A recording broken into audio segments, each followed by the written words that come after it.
আসসালামু আলাইকুম। আমি শাকিল আর আপনারা দেখছেন বার্ডস অফ ভিলেজ চ্যানেল। প্রতিদিনের মতন আজকেও আপনাদের সামনে একটি নতুন ব্লগ নিয়ে আসলাম। এটা হচ্ছে আমার অস্ত্র। এই অস্ত্র দিয়ে আমি কি করি আপনারা দেখতে থাকুন, তাহলেই দেখতে পারবেন আমার এই অস্ত্রের কাজ কি। আজকের এই ব্লগে আপনাদেরকে আমি যে বিষয়টা দেখাবো বা আপনারা দেখতে পারবেন সেটা হচ্ছে একটি কলোনি থেকে আপনারা কিভাবে বাচ্চা সংগ্রহ করবেন এবং আমি আমার রঙিন কলোনি থেকে কিভাবে বাচ্চা সংগ্রহ করি এবং একটা কলোনিতে ঢুকে কিভাবে বাচ্চা সংগ্রহ বলতে অনেক বাচ্চা বড় হয়ে গেছে কিন্তু বাচ্চাটা আমাকে আসলে বের করার হয়নি বা বের হয়ে উড়ে বের হচ্ছে বা কিছু পাখি হাড়িতে আছে, হাড়ি থেকে বের করতে হবে। এইরকম সব মিলে আমি দেখাবো আজকে। আপনারা দেখতে পারবেন যে আমি আসলে আমার রঙিন কলোনি থেকে কি পরিমাণে বাচ্চা পাই। আমি আমার কলোনিতে ঢুকে সর্বপ্রথম যে কাজটা করে থাকি সেটা হচ্ছে আমি চেক করি যে আমার কোন হাঁড়িতে ডিম আছে, বাচ্চা আছে, কোন হাঁড়ির বাচ্চাগুলো বড় হয়ে গেছে এবং এমনও হয়ে গেছে যে অনেক হাঁড়িতে ডিম নিয়ে বসে আছে, আবার অনেক হাঁড়ির বাচ্চা বের হয়ে উড়ে বের হচ্ছে, যেটা আমাকে ধরতে হয়। আপনাদেরকে যে অস্ত্রটা দেখালাম ওই অস্ত্রটা দিয়েই ধরবো। যখন ধরবো আপনারা দেখতে পারবেন। যেমন এই হাঁড়িটাতে দেখেন বাচ্চা ফুটে গেছে, আবার এই হাঁড়িটাতে ডিম নিয়ে বসে আছে। কলোনির ব্যাপারটাই এইরকম।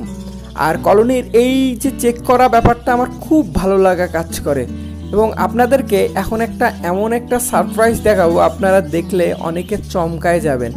দেখেন আপনাদের জন্য একটা সারপ্রাইজ আসতেছে। এই যে ওরে বাবা, এগুলো কি?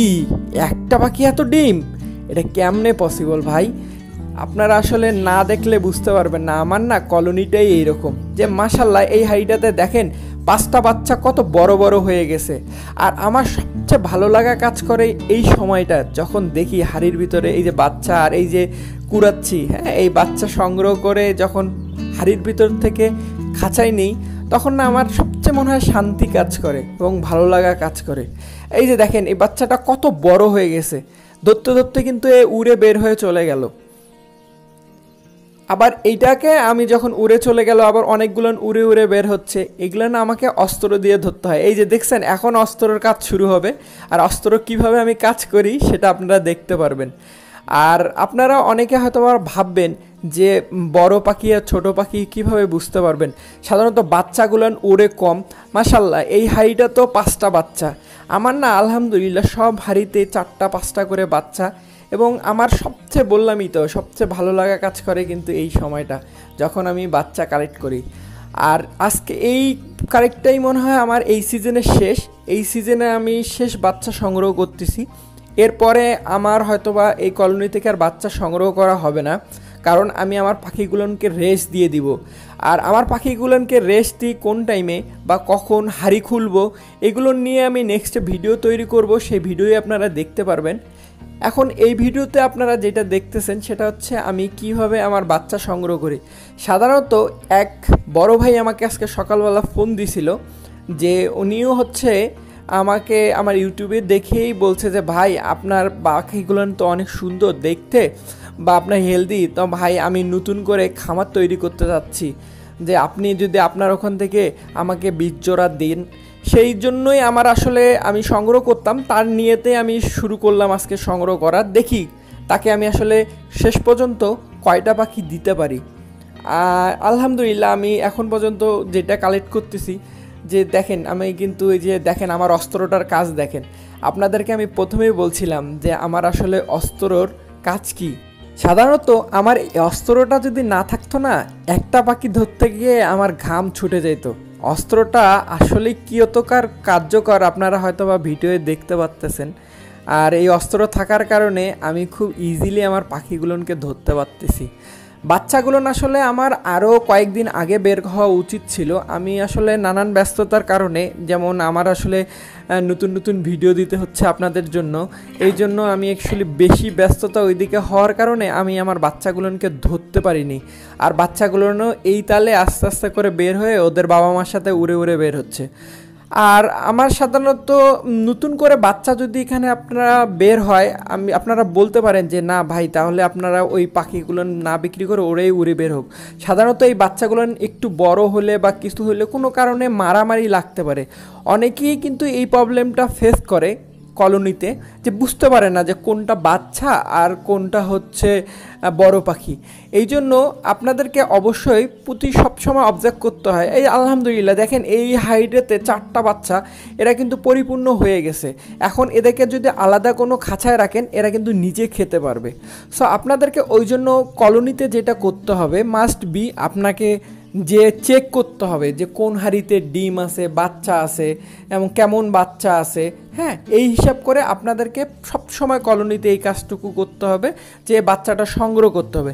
আর খাঁচায় যারা পাখি পালন করেন সেই ক্ষেত্রে হয় কি যে দেখবেন যে পাখিটা খাঁচার নিচে পড়ে আছে বা ওর বাবা মাই আছে, সেক্ষেত্রে আপনারা ধরে নিয়ে যে আরেক খাঁচায় রেখে দিলেন বা ওদেরকে আলাদা করে দিলেন। কিন্তু কলোনির ব্যাপারটা একেবারে আলাদা, কার বাচ্চা কোথায় উঠতেছে আর কার বাবা মা কাকে মেরে ফেলবে।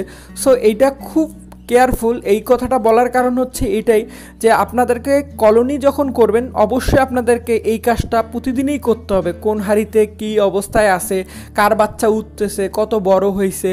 হ্যাঁ, আর আপনাদেরকে এভাবে সংগ্রহ করতে হবে। আর আমার এইটা আসলে আরও 7 দিন আগে ধরতে হইতো, সেক্ষেত্রে আমার এই 7 দিনে যতগুলো পাখি বের হয়েছে এগুলোকে এখন এই যে আমার মেশিন দিয়ে ধরতে হচ্ছে, অস্ত্র দিয়ে ধরতে হচ্ছে। সাধারণত কলোনি ব্যাপারটা হচ্ছে খুব সেন্সিটিভ জিনিস। এটা আসলে আপনারা যারা কলোনি প্রসেসিংয়ে পালন করেন তারা এইটার ভুক্তভোগী, তারা বুঝতে পারেন। অনেকে আমাকে বলে ভাই আমার যে পাখিগুলো বড় হয়ে বের হয়ে যায় কিন্তু আমি বুঝতে পারি না কোনটা বাচ্চা আর কোনটা অ্যাডাল্ট। এটা আসলে যখন আপনি কলোনিতে নিয়মিত যাবেন দেখবেন, তখন দেখবেন না এইটা আপনার অটোমেটিকলি বুঝতে পারবেন যে কোনটা আসলে বাচ্চা আর কোনটা হচ্ছে যে অ্যাডাল্ট পাখি, বড় পাখি। জানি না আপনাদের ভিডিওটা কেমন লাগতেছে, কিন্তু আমি আমার আসলে কলোনিতে বাচ্চা সংগ্রহ করার যে এক্সপিরিয়েন্সটা সেটাই শেয়ার করতেছি, আর ভালো লাগার যে কাজ করে এটাই শেয়ার করতেছি। আর আপনারা যদি আমার এই চ্যানেলে নতুন ভিউয়ার হয়ে থাকেন সেক্ষেত্রে প্লিজ আমার চ্যানেলটাতে আপনারা সাবস্ক্রাইব করবেন। আর দ্বিতীয়ত কথা হচ্ছে আপনাদের যদি ভিডিওটা ভালো লেগে থাকে সেক্ষেত্রে প্লিজ লাইক করবেন এবং বেশি বেশি করে শেয়ার করবেন। এতে করে হয়তো বা কারো না কারো উপকারে লাগতে পারে আপনার এই শেয়ারটা। মোটামুটি আমার আসলে বাচ্চা ধরা শেষের পথে, জানি না ওই ভাইকে আসলে আমি কয় পিস বাচ্চা দিতে পারবো। আলহামদুলিল্লাহ আমার মনে হয় 20 জোড়া হয়ে গেছে ইনশাল্লাহ। এছাড়াও আরও যা আছে আসলে আমার যেগুলো বড় হয়ে গেছে এগুলো আসলে আমাকে সংগ্রহ করতে হবে, না হলে দেখলেনই তো একটু বড় হলে এই যে দেখেন কত কষ্ট হচ্ছে। ছোট অবস্থা আসলে যখন হাঁড়িতে থাকে সেক্ষেত্রে আমি কিন্তু আরামসে বের করে নিতে পারতেছি, কিন্তু একটু যেগুলো বড় হয়ে গেছে এগুলোকে ধরতে আসলে খুবই কষ্টকর। আর আমার যদি অস্ত্রটা না থাকতো তাহলে আমার জন্য খুব পেনফুল হয়ে যেত। যাই হোক, এখন আমি আমার ওই ছোটো খাঁচা থেকে বড় খাঁচাতে শিফট করতেছি, শিফট করে আমি এখান থেকে বের করব। আর যখন বাচ্চাগুলো আসলে শিফট করি তখন আসলে আমার সবচেয়ে বেশি ভালো লাগা কাজ করে। কত কষ্ট করি, এই কষ্টের ফলটা পাচ্ছি। আসলে আমার আসলে এই রঙিন কলোনিটা থেকে আমি আলহামদুলিল্লাহ যেটা পাই অনেক ভালো পাই। এটা আসলে যদি শুকরিয়া না করি আল্লাহর কাছে তো আমার এটা আসলে অন্যায় হয়ে যাবে। সেই ক্ষেত্রে আমি বলতে পারি যে আলহামদুলিল্লাহ আমি অনেক ভালো। দেখেন এই যে এইটাই হচ্ছে আমার হ্যাপি মুভমেন্ট, হ্যাঁ, কলোনির ক্ষেত্রে। আর কলোনিতে যখন বাচ্চাগুলো নিয়ে বের হই, আর এই যে বের হইলাম, আমার এতক্ষণের মিশন কমপ্লিট। এবং মিশন কমপ্লিট শেষে আমি এই যে দেখতে পাচ্ছেন এগুলোই হচ্ছে আজকের আমার বাচ্চা সংগ্রহ করলাম। আর আলহামদুলিল্লাহ যে ভাই চাইছিল ওনাকেও দিব। আর আপনারা এতক্ষণ আমার সঙ্গে থাকার জন্য অসংখ্য ধন্যবাদ। নেক্সটে আরও সুন্দর সুন্দর ভিডিও দেখতে পারবেন।